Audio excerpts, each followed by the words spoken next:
Donc, ce qui va être fait ici, c'est qu'on va reprendre le tracé qui sert de masque. Alors, peut-être que vous l'avez gardé quelque part, Oui. peut-être dans une version précédente du document, mais de toute façon, on peut le retirer de là, hein, le masque. Et puis, on va lui donner une couleur. Puis, on fera ceci, c'est qu'on va créer un support. Donc, ça, c'est pour un sticker, pour un autocollant. Vous voyez, ça, c'est le support qui va contenir, en fait, voilà, il est là. Le support qui va contenir, je lui ai mis un dégradé du blanc au noir, hein, mais ça, on peut lui mettre la couleur qu'on veut. D'accord? Ça, c'est le support. C'est vraiment l'autocollant que vous aurez en main. Mais il va falloir prévoir le Quick-Cut. Voilà, c'est le tracé jaune ici. Donc, l'autocollant qu'on a en main, ce sera ça. Et en réalité, on va le détacher de son support facilement grâce au Quick-Cut. Ça vous va? Ça vous rappelle, ça, vous comprenez? Le Quick-Cut, c'est ça? Le Quick-Cut, c'est la découpe qui découpe l'autocollant, mais pas le support de l'autocollant. Donc, il y aura une double découpe en réalité. L'autocollant, il va falloir le détacher du rouleau de vinyle autocollant, il va falloir le détacher à cet endroit-là, hein, là, ce qu'on voit ici en bleu. Ça va être la découpe complète. Mais sur l'autocollant détaché, il y aura la découpe uniquement de la partie autocollante, le Quick-Cut, pour pouvoir le détacher facilement et le coller où vous voulez. Ok, le Quick-Cut, je vous montre ici. Voilà, par exemple, là, on a plein d'autocollants sur un support et on peut les détacher facilement grâce à un Quick-Cut. Mais c'est pas encore très parlant, ça. J'ai une image plus parlante qui montre le Quick-Cut. C'est plus chance. Voilà. Donc, c'est ça que je vous explique. On a le support découpé et puis on a la possibilité de détacher l'autocollant facilement en pliant. Voilà. Sinon, il faut insérer l'ongle entre le collant et le support. C'est pénible. Donc, vous avez la découpe complète, le through cut ici, et vous avez le kiss cut. Vous voyez pourquoi ça s'appelle le kiss cut? C'était pour les zombies. Voilà, ça fait des bisous. C'est un couteau tellement subtil, euh, il effleure. Ah, qu'est-ce que c'est joli et poétique. Trop fort. Donc, le kiss cut. Bon, ok. Eh ben, on va tenter ça. Oui, c'est un. Bon, on va sortir le tracé du masque, hein, si vous l'avez plus que sous forme de masque. Voilà, on a le système d'écrêtage qui est là dans la palette des calques, quand on sélectionne avec la flèche noire, le système de masquage ici. Et si on ouvre le système d'écrêtage, on a le masque qui est là. Voilà, vous pouvez le sélectionner comme ça, avec la cible. Et vous faites, attendez un peu, là je vais demander affichage, masquer le cadre de sélection, parce que je vous avais dit au tout début qu'on allait faire comme ça, masquer le cadre de sélection. Comme ça, on voit les points de ce qui est sélectionné. On comprend peut-être un peu mieux. Voilà. Donc, c'est bien le masque. On voit sa construction ici.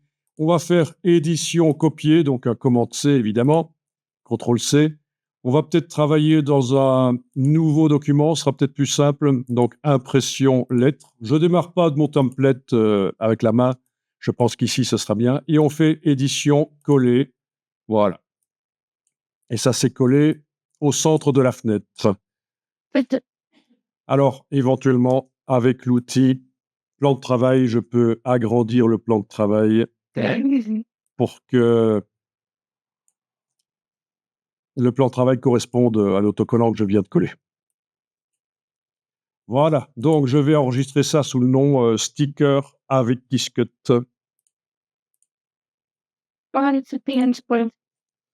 Alors, est-ce que ton autocollant, tu l'as sous forme de masque sur une image? Si oui, tu fais la technique qui vient d'être expliquée.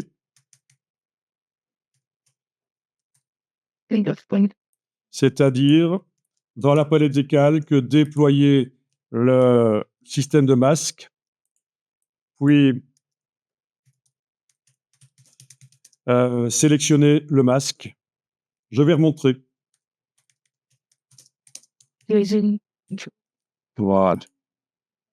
OK, donc on était ici avec le système de masque qu'on sélectionne. Tu l'as, le système de masque, ou tu l'as plat? Sinon, tu réouvres un ancien document. Donc là, tu es en train de te battre avec le zoom. Donc, ce que tu pourrais faire, c'est double-cliquer sur la main dans la palette des outils. Comme ça te montre le plan de travail principal. Et puis, tu peux zoomer un peu en arrière et tu as certainement quelque part and le système de masque que tu as fait. Bien, donc il est sélectionné, le tracé transparent, il est sélectionné. Sinon, vous le sélectionnez. Bon, c'est la seule chose sur le calque, donc en faisant ceci sur le calque, il se sélectionne. Ou commande A, il se sélectionne. Est-ce que vous voyez les vecteurs? Parce qu'on a dans le menu affichage demandé de masquer le cadre de sélection, on voit les vecteurs. Donc on va lui mettre une couleur de fond. Voilà, voilà. Case fond à l'avant-plan, vous mettez une couleur, peu importe. Voilà. C'est juste pour l'exercice. Après, quand vous ferez un vrai important, vous ferez attention à la couleur. OK, Shift Tab, je vais me débarrasser un peu de toutes ces palettes. Shift Tabulation. Bien, la palette des calques, j'aimerais quand même la voir, parce qu'il va se passer des choses dans la palette des calques. On va l'utiliser ici. Oui. Donc, vous avez réussi sans problème à mettre de la couleur sur le fond. Ça aurait pu être un dégradé aussi, mais bon, ça, on verra après. On verra après. Donc, si j'imprime ça et je découpe, ben, je vais avoir plein de morceaux. 1, 2, 3, 4, 5, 6 morceaux. C'est pas ça qu'on va découper. C'est logique, hein. Donc, ce que vous allez faire, c'est en ayant ça qui est sélectionné, vous allez demander menu Objet, Tracé, Décalage. Objet, Tracé, Décalage. Et là, vous allez indiquer un décalage. Qu'est-ce que ça vous met comme décalage au début? 3,5, ça fait un truc comme ça. C'est ça. OK, demandez déjà de l'arrondi parce que si vous êtes en pointe, ça risque d'être compliqué pour la découpe. C'est peut-être pas plus mal en arrondi. OK. À la place de pointe, vous voyez, ce qui va être compliqué pour faire la découpe.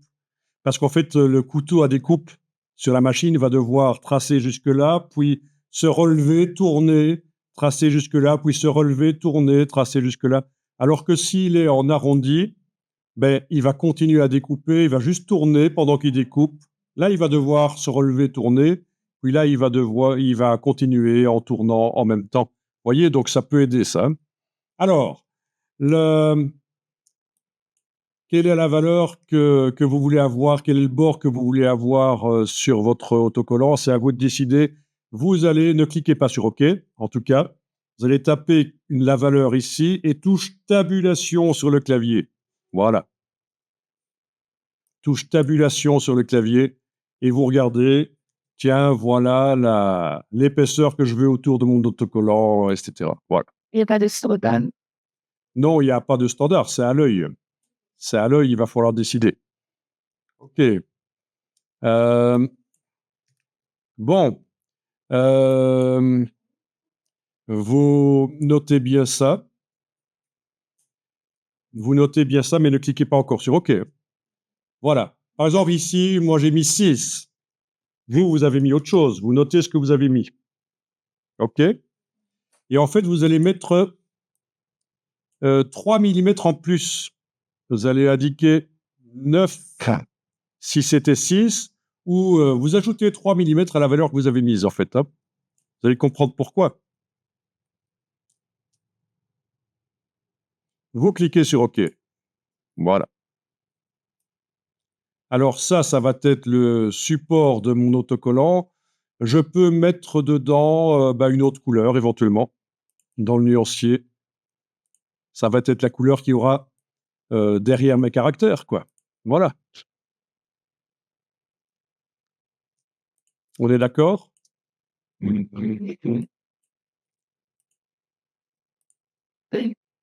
Donc, vous avez le tracé transparence qui vient d'être fait, objet tracé décalage, et il est sous les formes qui font votre autocollant.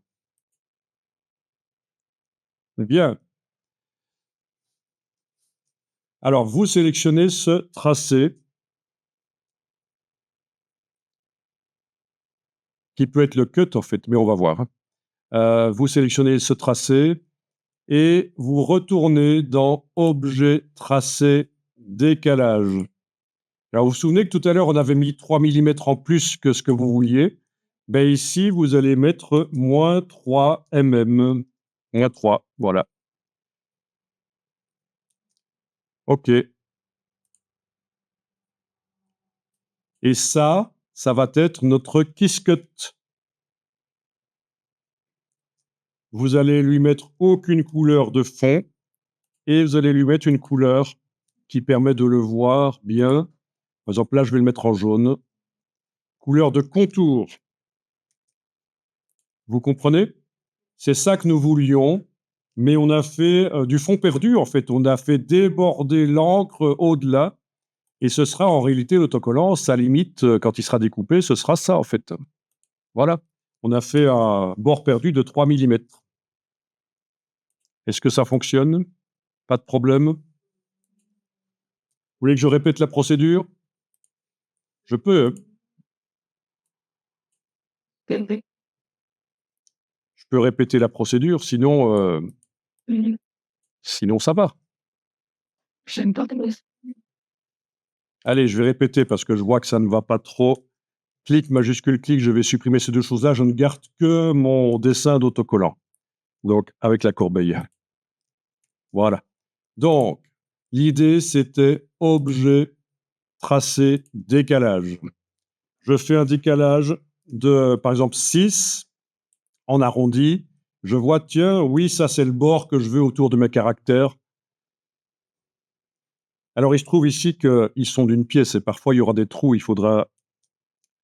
mais vous avez... Ça marche, hein? OK.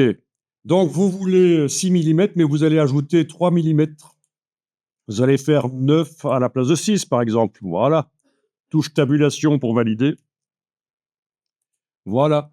Et vous obtenez le bord perdu, en fait, auquel je vais donner une couleur de fond ici.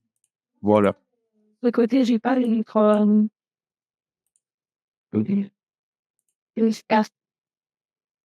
Alors, on n'a qu'un seul calque, mais j'ai déployé le contenu avec le petit chevron ici pour voir à l'intérieur.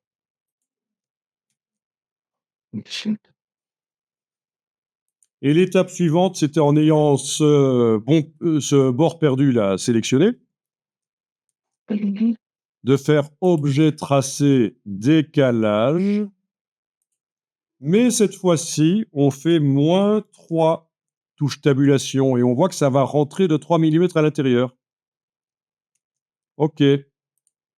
Et le tracé qu'on a obtenu, qui est là, on va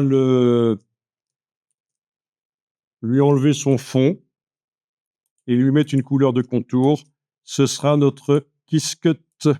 Voilà. Et c'est à 6 millimètres des caractères, c'est exactement ce qu'on voulait. On a 3 millimètres de bord perdu. Voilà une technique. Et enregistrer le fichier sous un certain nom. Voilà. OK, pour la suite, je vous montre. Le fond, si je le sélectionne, vous ne faites pas nécessairement, vous pouvez juste regarder. Voilà, j'active la case de fond pour le fond. Et là, je vais pouvoir mettre à dégrader.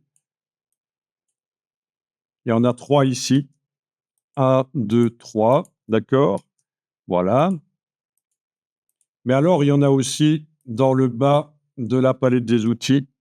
de la palette nuancier, pardon, dans le bas de la palette nuancier, dégradé, bois, et ça ouvre une nouvelle palette. Oui, c'est bien. On peut agrandir les vignettes par le menu pancake de cette palette. Évidemment, on l'agrandit comme ça. Voilà. Toutes les autres dégradés qui apparaissaient là dans le menu dégradés, vous voyez, après il y avait ciel, etc. Mais j'ai pas besoin de retourner dans le menu parce que j'y ai accès en cliquant là-dessus. Voilà. Et alors, comment dire, je peux modifier la manière dont le dégradé s'applique. Je vais essayer de trouver un dégradé où c'est plus clair. Voilà, ok. Je peux modifier la manière dont le dégradé s'applique en utilisant l'outil dégradé ici. L'outil dégradé, et on peut tracer dans n'importe quel sens, à n'importe quelle taille, on peut tracer. Avec la touche majuscule, ça cale sur les axes. Voilà, donc ça peut être une idée pour mettre un dégradé et pour le modifier quand même, hein, son angle. Allez-y, testez si vous voulez. La sélection du fond. Là, on joue sur le fond du fond. Voilà. On va chercher dans la palette nuancier dégradé bois. C'est fine. Si on veut passer au suivant, on joue avec ça. Et on va pouvoir appliquer le dégradé et avec l'outil dégradé, le tracer dans un sens ou l'autre. Voilà. Ça peut être très intéressant, ça. Voilà.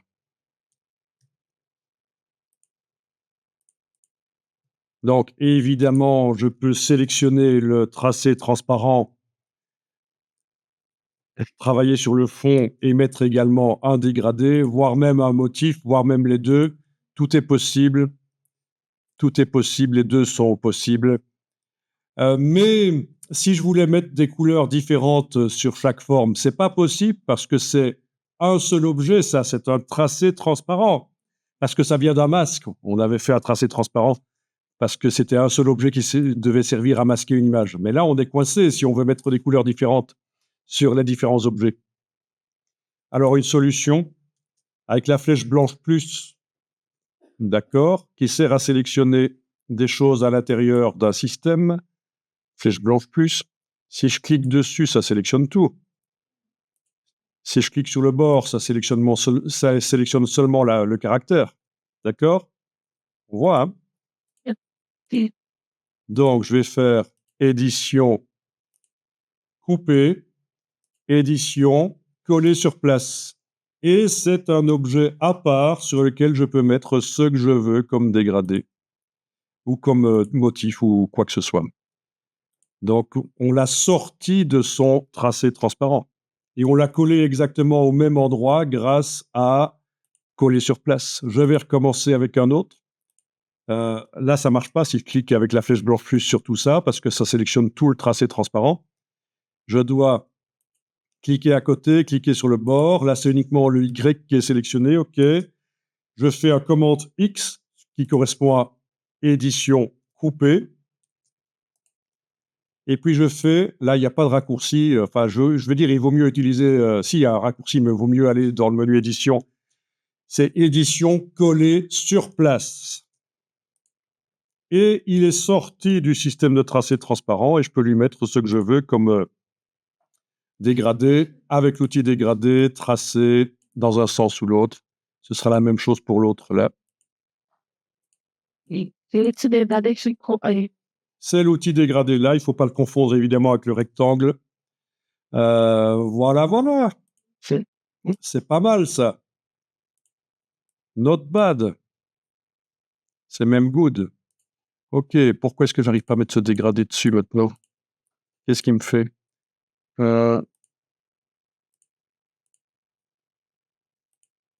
Ok, il y avait juste un petit bug. Ça voulait pas marcher. Ok, on est bon.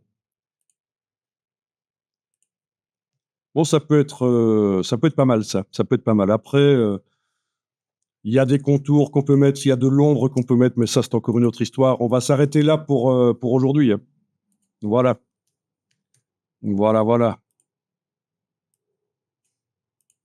Bon, ça ouvre quand même des possibilités pour créer des autocollants. Ça peut ouvrir des possibilités sympas. Des autocollants qui arrachent. Mais justement, il faut qu'ils tiennent, mais il faut en même temps qu'ils tiennent là où on les colle, mais qu'ils arrachent en même temps. Ça, c'est quand même la quadrature du cercle. Mais je vous garantis, c'est possible. Ok, ok. Et autocollant simple. Ah oui, et alors, j'ai oublié ceci, le fond. Je suis censé quand même faire un édition copier, édition coller sur place, parce que celui-là, il doit être sans fond, et il doit avoir un contour, et ce sera le cut. Voilà. On a à la fois notre kiss cut et le cut. Le cut, là, voilà. Le cut que j'ai mis en rose, voilà. Aïe. Que j'ai mis en rose, là. J'ai juste sélectionné le fond et j'ai fait édition copier, puis j'ai fait édition coller sur place. Et j'ai obtenu donc la même forme au même endroit, sauf que je lui ai mis aucune couleur de fond et une couleur de contour. Et ce sera le cut. Il faudra que j'envoie le cut et le kiss cut sur un calque rien que pour eux. Et le tour est joué. Je pourrai imprimer l'autocollant qui ressemblera à ça. Il y aura le cut et puis il aura le kiss cut. En fait, on fait d'abord le kiss cut et puis le cut quand on découpe. Parce que si on fait le cut, l'autocollant ne tient plus au reste de la feuille et le kiss cut risque d'être imprécis. Voilà, voilà. Bon, ben vous avez la procédure, mais c'est pas grave. Si vous n'avez pas retenu, on va réessayer. Voilà, vous réessayez par vous-même aussi. C'est une manière de faire, en fait. Hein. C'est très souple, Illustrator, en fait. Hein. On peut vraiment faire comme on veut. Alors, vous inquiétez pas, parfois les vignettes ne se mettent pas à jour. Ça, c'est mon ancien fond, mais entre-temps, j'en ai mis un autre rouge, plus foncé, comme vous voyez, mais c'est pas encore à jour. Donc, parfois les vignettes ne se mettent pas à jour comme il faut. Il faut du temps.